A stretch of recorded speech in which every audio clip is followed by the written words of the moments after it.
We often see these anecdotal stories of business X leaves, and then it gets lumped into this broader story of the business environment in California. And one of the things that Lenny and I are trying to do out of the gate is just get better data. The most recent economic analysis that came out of one of the UCs was that migration isn't really the thing we should be worrying about as a state. The businesses that leave and come, it's do we keep the businesses that start here? And so that's where we're really going to focus our efforts. First, on the data. We want to have a better sense, really, truly, of what is the state of business. Some of that is the data that we have within the Labor Department and EDD.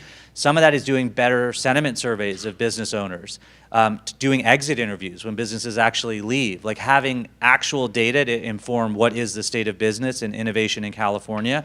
And where do we at the state side want to really help support new industries, like the electric vehicle industry is one example, that we think are going to really build ecosystems where you have a research institution and you have factory jobs, or you have quality jobs that are available for local folks over the long term. The anecdotal stories drive everyone crazy and people trace it to some broader trend. The data isn't there yet to show that we're having a mass exodus, nor does the data exist that actually migration is what we should be focused on rather than retention.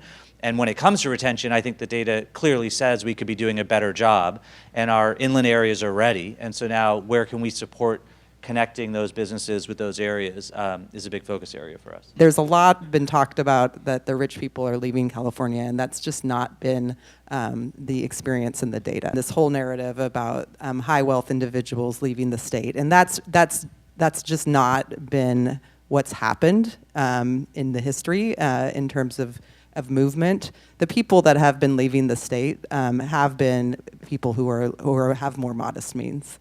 And so that is happening. It's not happening on a huge scale, but it is happening. We've also seen a really significant reduction over time in the amount of immigration that we've had into the state as well.